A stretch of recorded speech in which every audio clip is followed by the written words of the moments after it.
Chapter 4. The Keeper of the Keys. Boom. They knocked again. Dudley jerked awake. "Where's the cannon?" he said stupidly. There was a crash behind them and Uncle Vernon came skidding into the room.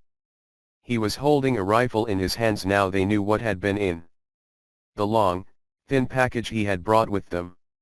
"Who's there?" he shouted. "I warn you, I'm armed." There was a pause.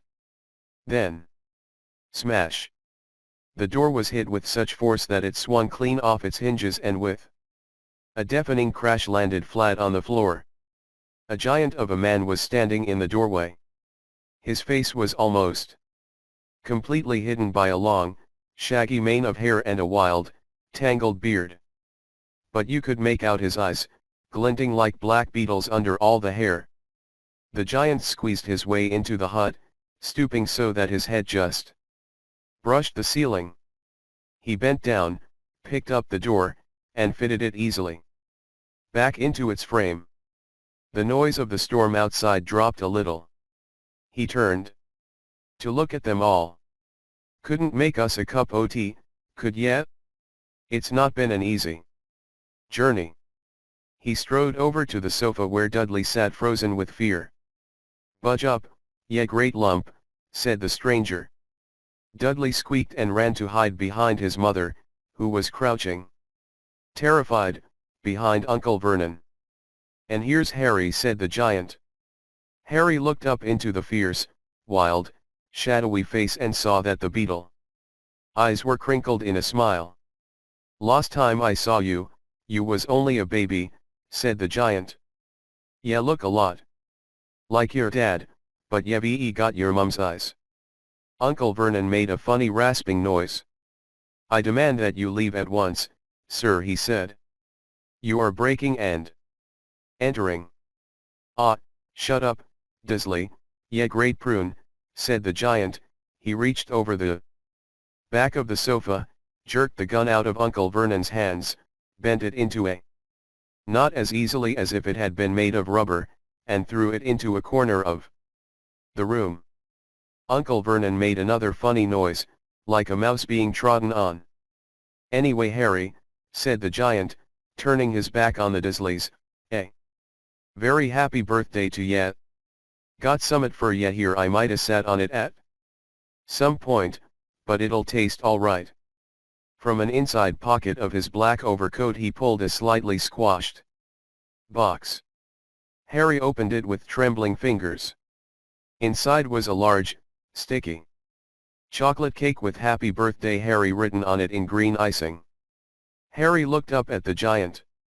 He meant to say thank you, but the words got lost on the way to his mouth, and what he said instead was, "Who are you?" The giant chuckled. "True, I haven't introduced meself. Rubius Hagrid, Keeper of Keys and Grounds at Hogwarts." He held out an enormous hand and shook Harry's whole arm.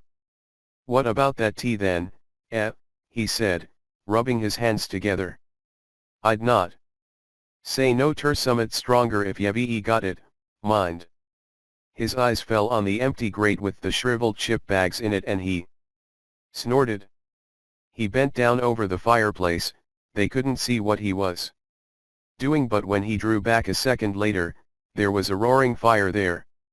It filled the whole damp hut with flickering light and Harry felt the warmth wash over him as though he'd sunk into a hot bath. The giant sat back down on the sofa, which sagged under his weight, and began taking all sorts of things out of the pockets of his coat: a copper kettle, a squashy package of sausages, a poker, a teapot, several chipped mugs, and a bottle of some amber liquid that he took a swig from before starting to make tea. Soon the hut was full of the sound and smell of sizzling sausage. Nobody said a thing while the giant was working, but as he slid the first 6 fat, juicy, slightly burned sausages from the poker, Dudley fidgeted a little. Uncle Vernon said sharply, "Don't touch anything he gives you, Dudley." The giant chuckled darkly. "Your great puddin' of a son don't need fattenin' any more, Dursley, Don. Worry. He passed the sausages to Harry, who was so hungry he had never tasted anything so wonderful, but he still couldn't take his eyes off the giant. Finally, as nobody seemed about to explain anything, he said, "I'm sorry, but I still don't really know who you are." The giant took a gulp of tea and wiped his mouth with the back of his hand. "Call me Hagrid," he said, "everyone does. And like I told ya, I'm keeper of keys at Hogwarts. Y'all know all about Hogwarts, o' course." No," said Harry. Hagrid looked shocked. "Sorry," Harry said quickly.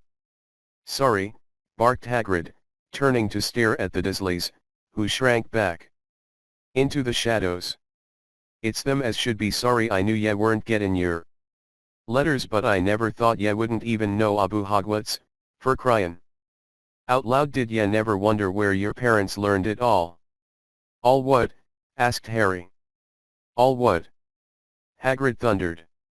"Now wait just 1 second. He had leapt to his feet. In his anger he seemed to fill the whole hut. The Dursleys were cowering against the wall. "Do you mean ter tell me," he growled at the Dursleys, "that this boy knows nothin' Abu about anything?" Harry thought this was going a bit far.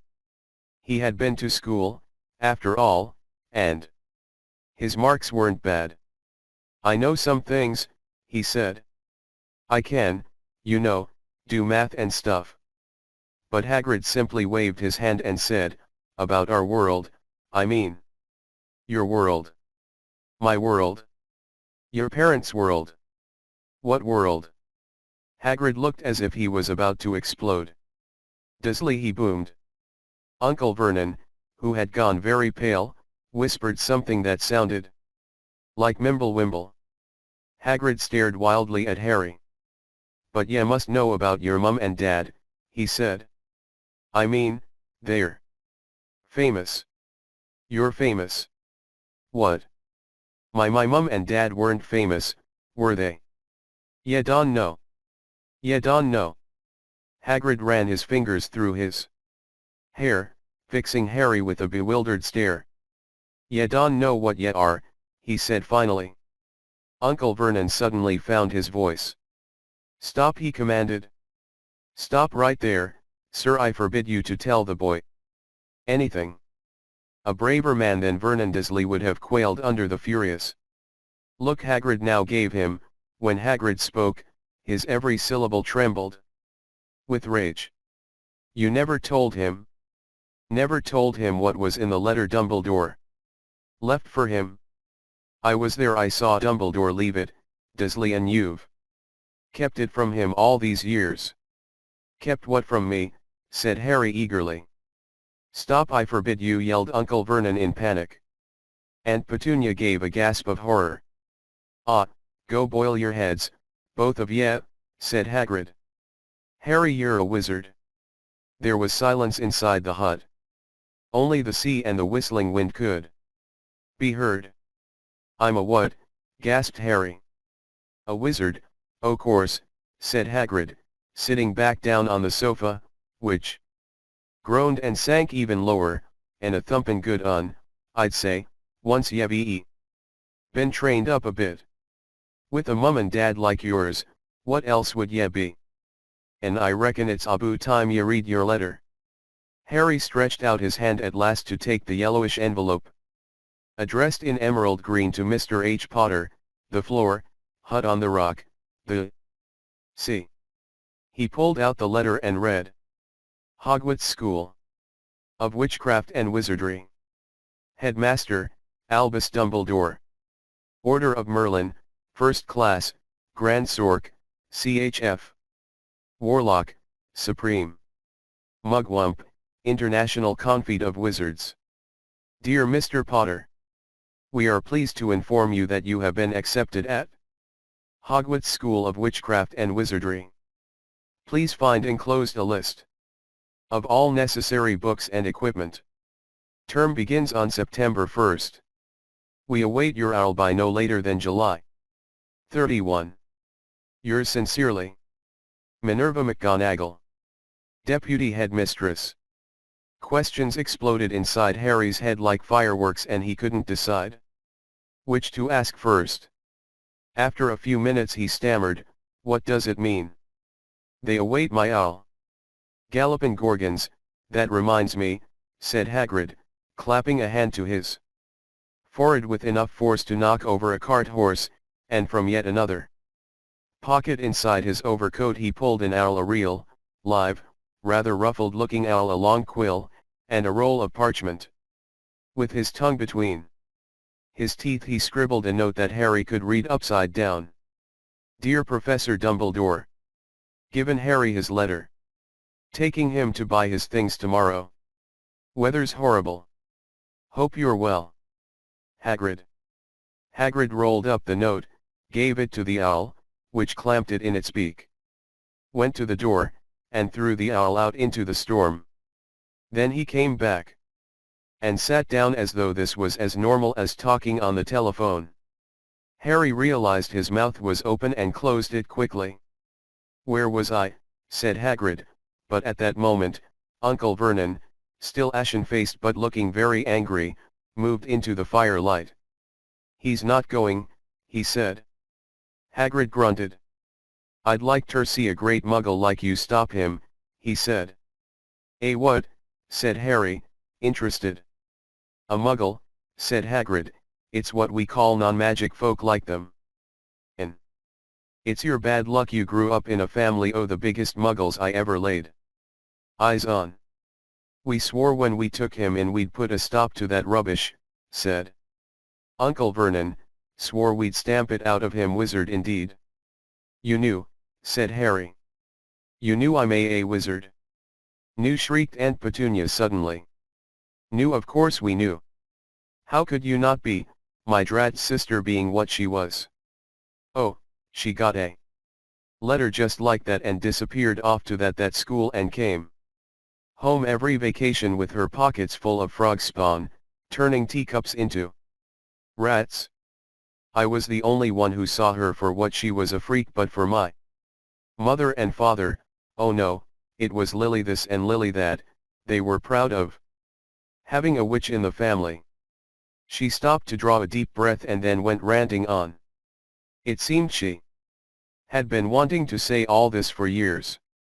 Then she met that Potter at school and they left and got married and had you, and of course I knew you'd be just the same, just as strange, just as abnormal, and then, if you please, she went and got herself blown up. And we got landed with you." Harry had gone very white. As soon as he found his voice he said, "Blown up? You told me they died in a car crash."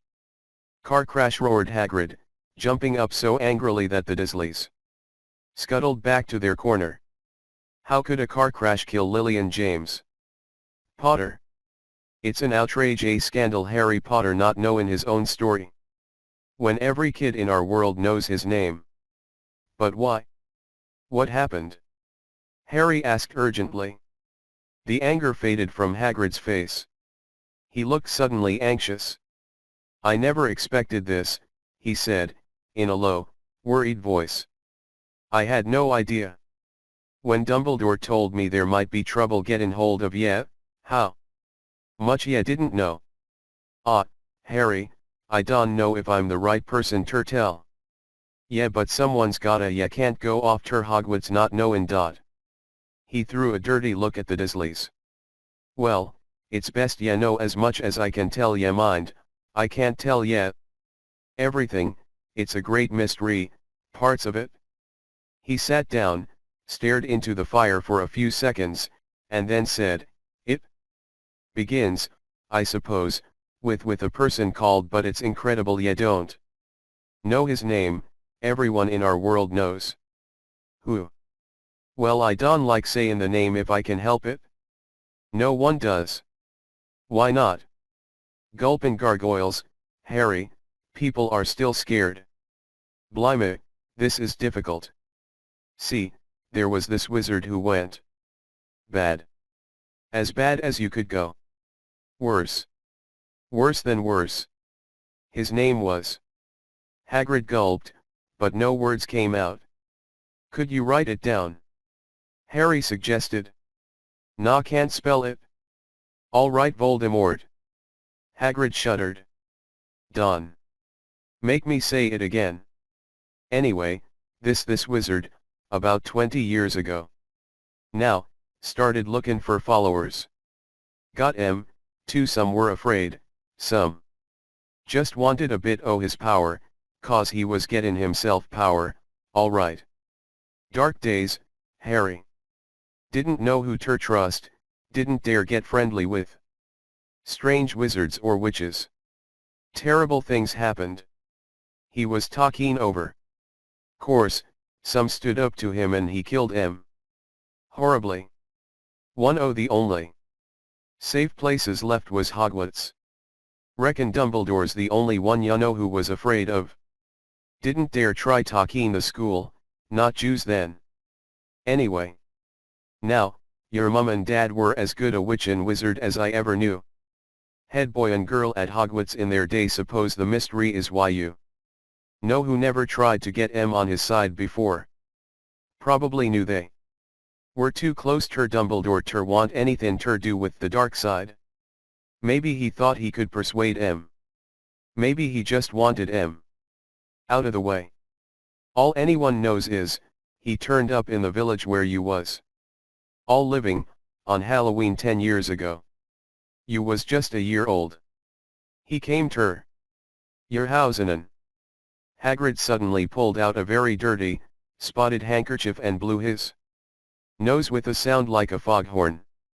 Sorry, he said. But it's that sad knew your mum and dad, and nicer people ya couldn't find anyway. You know who killed 'em. And this is the real mystery of the thing. He tried to kill you, too. Wanted ter make a clean job of it, I suppose. Or maybe he just liked killin' by then. But he couldn't do it? Never wondered how you got that mark on your forehead. That was no ordinary cut. That's what ya get when a powerful, evil curse touches ya. Took care of your mum and dad and your house, even, but it didn't work on you, and that's why you're famous, Harry. No one ever lived after he decided ter kill 'em, no one. Except you, and he'd killed some o' the best witches and wizards of the age. The McKinnons, the Bones, the Pruitts, and you was only a baby, and you lived. Something very painful was going on in Harry's mind. As Hagrid's story came to a close, he saw again the blinding flash of green light, more clearly than he had ever remembered it before, and he remembered something else. For the first time in his life, a high, cold, cruel laugh. Hagrid was watching him sadly. Took ya from the ruined house myself, on Dumbledore's orders. Brought ya ter this lot. Load of old tosh, said Uncle Vernon. Harry jumped. He had almost forgotten that the Dursleys were there. Uncle Vernon certainly seemed to have got back his courage. He was glaring at Hagrid and his fists were clenched. Now, you listen here, boy, he snarled, I accept there's something strange about you, probably nothing a good beating wouldn't have cured, and as for all this about your parents, well, they were weirdos, no denying it, and the world's better off without them in my opinion. Asked for all they got. Getting mixed up with these wizarding types, just what I expected, always. Knew they'd come to a sticky end. But at that moment, Hagrid leapt from the sofa and drew a battered pink umbrella from inside his coat. Pointing this at Uncle Vernon like a sword, he said, I'm warning you, Dursley, I'm warning you one more word. In danger of being speared on the end of an umbrella by a bearded giant. Uncle Vernon's courage failed again. He flattened himself against the wall and fell silent. That's better, said Hagrid, breathing heavily and sitting back down on the sofa, which this time sagged right down to the floor. Harry, meanwhile, still had questions to ask, hundreds of them. But what happened to Val Dash? Sorry, I mean, you know who? Good question, Harry. Disappeared. Vanished. Same night he tried Turkill. You. Makes ya even more famous. That's the biggest mystery, see. He was getting more and more powerful. Why'd he go? Some say he died. Codswallop, in my opinion. Dunno if he had enough human left in him to die. Some say he's still out there, biding his time, like. But I don't believe it. People who was on his side came back ter ours. Some of 'em came out a kinda trances. Don reckon they could have done if he was comin' back. Most of us reckon he's still out there somewhere but lost his powers. Too weak to carry on. 'Cause something about you finished him, Harry. There was something goin' on that night he hadn't counted on. I dunno what it was, no one does, but something about you stumped him, all right. Hagrid looked at Harry with warmth and respect blazing in his eyes, but Harry, instead of feeling pleased and proud, felt quite sure there had been a horrible mistake. A wizard? Him? How could he possibly be? He'd spent his life being clouted by Dudley, and bullied by Aunt Petunia and Uncle Vernon. If he was really a wizard, why hadn't they been turned into warty toads every time they'd tried to lock him in his cupboard? If he'd once defeated the greatest sorcerer in the world, how come Dudley had always been able to kick him around like a football? Hagrid, he said quietly, I think you must have made a mistake. I don't think I can be a wizard. To his surprise, Hagrid chuckled. Not a wizard, eh?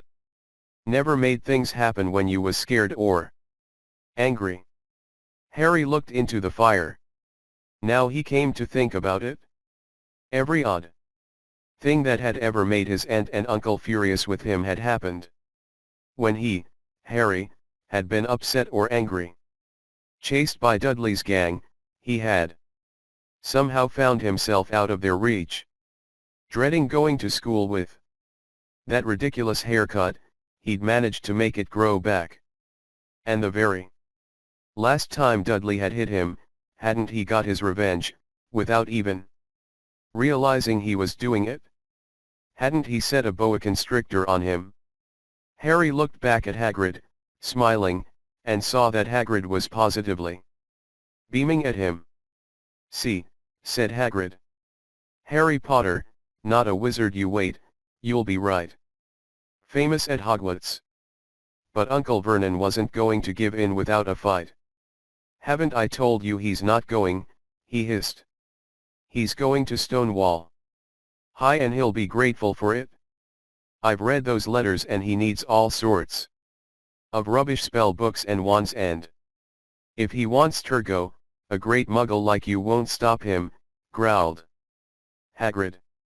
Stop Lily and James Potter's son goin' ter Hogwarts. You're mad. His name's been down ever since he was born. He's off ter the finest school of witchcraft and wizardry in the world. 7 years there and he won't know himself. He'll be with youngsters of his own sort, for a change, and he'll be under the greatest headmaster Hogwarts ever had, Albus Dumbledore. I am not paying for some crackpot old fool to teach him magic tricks, yelled Uncle Vernon. But he had finally gone too far. Hagrid seized his umbrella and whirled it over his head. Never, he thundered, insult Albus Dumbledore in front of me. He brought the umbrella swishing down through the air to point at Dudley. There was a flash of violet light, a sound like a firecracker, a sharp squeal. And the next second, Dudley was dancing on the spot with his hands clasped over his fat bottom, howling in pain. When he turned his back on them, Harry saw a curly pig's tail poking through a hole in his trousers. Uncle Vernon roared, pulling Aunt Petunia and Dudley into the other room. He cast one last terrified look at Hagrid and slammed the door behind them. Hagrid looked down at his umbrella and stroked his beard. "Shouldn't ha' lost me temper," he said ruefully, "but it didn't work anyway. Meant ter turn him into a pig, but I suppose he was so much like a pig anyway. There wasn't much left ter do." He cast a sideways look at Harry under his bushy eyebrows. "Be grateful if ye didn't mention that ter anyone at Hogwarts," he said. "I'm not supposed ter do magic, strictly speakin'. I was allowed ter do a bit ter follow ya and get your letters to ya and stuff, one o' the reasons I was so keen ter take on the job." "Why aren't you supposed to do magic?" asked Harry. "Oh, well, I was at Hogwarts meself, but I got expelled, ter tell yeah the truth. In me 3rd year. They snapped me wand in half and everything. But Dumbledore let me stay on as gamekeeper." "Great man, Dumbledore. Why were you expelled?" "It's gettin' late and we've got lots ter do tomorrow," said Hagrid loudly. "Gotta get up ter town, get all your books and that." He took off his thick black coat and threw it to Harry.